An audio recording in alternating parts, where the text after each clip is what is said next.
आजकल आंखों का इन्फेक्शन तेजी से फैल रहा है। आंखों में होने वाले इस इन्फेक्शन को आई फ्लू या कंजक्टिवाइटिस भी कहते हैं। आमतौर पर इसे पिंक आई या फिर आंख आना भी कहते हैं। दिल्ली में हर दिन इसके 100 से ज़्यादा मामले सामने आ रहे हैं। इस वायरल के होने से होता यह है कि इन्फेक्टेड इंसान की आंखें लाल हो जाती हैं, आंखों से पानी निकलने लगता है और आंखों में जलन के साथ साथ सूजन भी होने लगता है। आई फ्लू क्या है, इसके लक्षण क्या है, ये इतनी तेजी से क्यों फैल रहा है और अगर किसी व्यक्ति को ये वायरस हो जाता है तो इसका इलाज क्या है, इन तमाम बिंदुओं पर हमने आंखों के डॉक्टर से बात की है। देखिए, आई फ्लू बेसिकली एक तरह का इन्फेक्शन है, कंजक्टिवाइटिस है जो वायरस के द्वारा होता है। हालांकि कंजक्टिवाइटिस कई तरह से हो सकता है, एलर्जी से हो सकता है, वायरस से हो सकता है, बैक्टीरियल हो सकता है, लेकिन जब वायरल कंजक्टिवाइटिस होते हैं इसे ही आई फ्लू कहा जाता है। और ये आजकल क्योंकि मानसून आया है, हालांकि हर साल मानसून में किसी भी तरह के वायरल इलनेस बढ़ते हैं, लेकिन इस बार कुछ खास है जो दिल्ली एनसीआर में खासकर क्योंकि फ्लडिंग भी हुई है और फ्लड होने से कोई भी वायरस जहाँ जहाँ पानी भरा होता है वहाँ पे बहुत पनपते हैं। चाहे वो आप डेंगू की बात करें, डेंगू का भी प्रकोप आने की उम्मीद ज़्यादा हो रही है, ऑलरेडी शुरू हो चुका है। इसी प्रकार आंखों में आई फ्लू का प्रकोप एकदम तेज़ी से आया है, बहुत ज़्यादा आया है और ये इतना इन्फेक्टिव है कि यदि घर में किसी एक को होता है और यदि प्रॉपर प्रिकॉशन ना ली जाए तो पूरे परिवार को हो जाता है। आई फ्लू जब शुरुआत होती है, मैं पहले बताना चाहूँगा, एक इंक्यूबेशन पीरियड होता है। यदि किसी की आंख में वायरस आएगा तो 3 या 5 दिन तक तो कुछ पता ही नहीं चलेगा, क्योंकि वो वायरस अपनी संख्या बढ़ा रहा होता है और एक से जाती है जब हमारा इम्यून सिस्टम उसको टैकल करना शुरू करता है। उस स्टेज पे लक्षण आने शुरू होते हैं जिसमें आंखों में लाली आना, आंखों से पानी टपकने लगना, चुभन होना और यदि ज़्यादा सीवियर फ्लू होगा तो पलकें सूज जाना, आंखों में खून उतर आना और कभी कभी कहते हैं खून के आंसू रुलाना, जो बोलते हैं एक कहावत बनी हुई है, वो इसी बीमारी में होते हैं कि रेड टीयर्स भी आ सकते हैं। और यदि और तकलीफ आगे बढ़ती है, यानी कि वायरस ज़्यादा उसको तंग करता है आंखों को, तो उसमें पुतली पे भी इन्फेक्शन होना शुरू हो जाता है, चिकत्ते बनने शुरू हो जाते हैं। तो उनको पेशेंट को क्या होता है, रोशनी चुभनी शुरू हो जाती है। उनको लगेगा रात को रोशनी फैली फैली हो रही है, हर बल्ब के आसपास इंद्रधनुषी रंग नजर आने शुरू हो जाते हैं। तो ये वो लक्षण हैं जो कि आई फ्लू में होते हैं। आमतौर पे जो अगर हम देखें एक स्टैंडर्ड केयर की बात करें तो 1 से 2 हफ्ते में ज़्यादातर मरीज ठीक हो जाते हैं, लेकिन कुछ पेशेंट्स ऐसे भी होते हैं जिनकी आंखों में लाली आती है, कुछ घंटों में या 1-2 दिन में ठीक हो सकती है। ये जब होता है जब उनका इम्यून सिस्टम पहले से सेंसिटाइज हुआ है और उस वायरस को वो जल्दी टेक केयर कर लेगा। लेकिन 1 से 2 हफ्ते में 90% पेशेंट सब ठीक हो रहे हैं। कुछ पेशेंट्स ऐसे हैं जिनकी आंखों में पुतली पे निशान आ जाएंगे, जो उनको रोशनी चुभनी शुरू होती है या रात की रोशनी कम होती है। उन लोगों में कभी कभी ये कई हफ्ते चल जाता है, कभी कभी महीनों भी चल सकता है। लेकिन 90% पेशेंट जो इस बार जो फ्लू आ रहा है वो 1 से 2 हफ्ते में सब ठीक हो रहे हैं और कुछ पेशेंट्स 3-4 दिन में भी ठीक हो रहे हैं।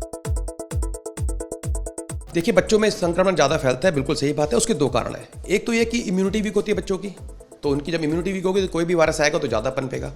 दूसरी बात, छोटे बच्चे जो होते हैं वो केयर नहीं कर सकते हैं, वो हर जगह हाथ लगाते हैं। जैसे यदि कोई 1.5-2 साल का बच्चा है जो घुटने चलता है, उसके हाथों में हर जगह डस्ट में, पानी में हाथ जाता है, फिर वो नाक में, आँख में, मुँह में हाथ डालता है, जाहिर तौर पर उनको इन्फेक्शन जल्दी होगा।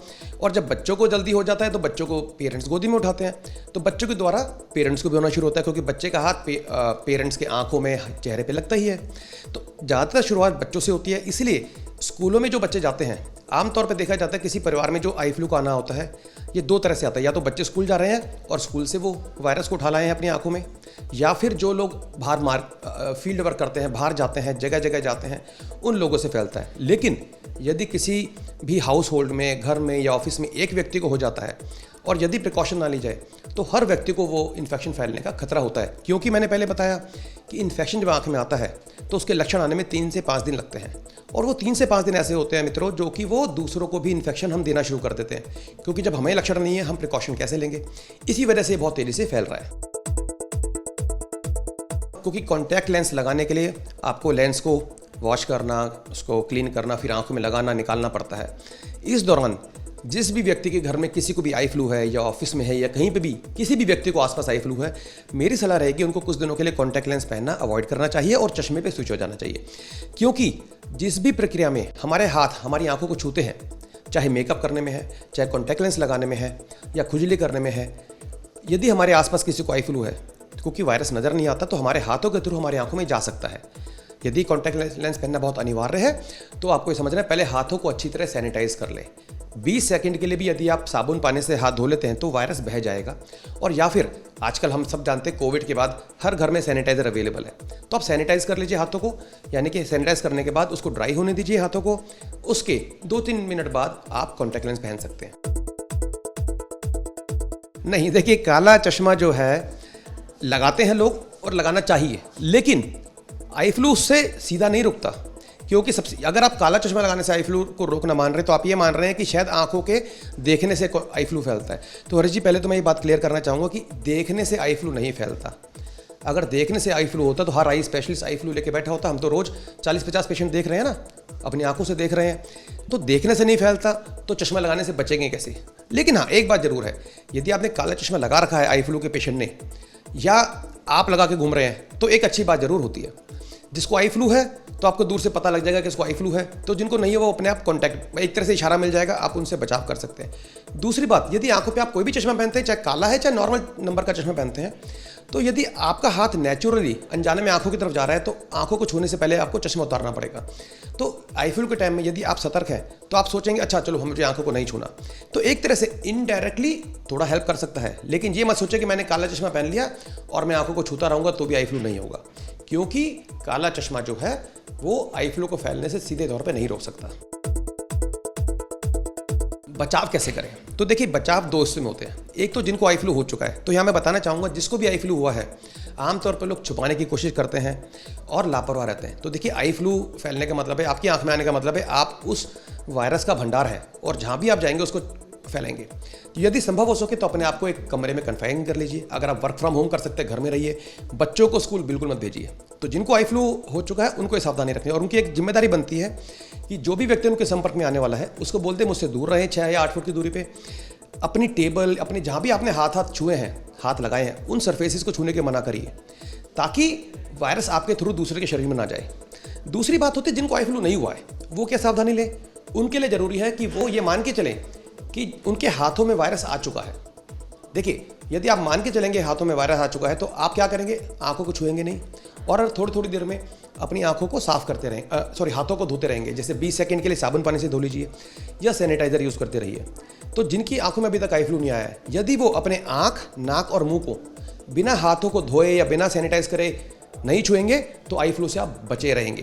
तो कुछ सावधानियां हमको मिल के लेनी होती है। जैसे परिवार में किसी को आई फ्लू हो गया, अब क्या करें? उनकी केयर भी करनी है और उनसे बचना भी है, तो उनको अलग से एक कमरा दे दें।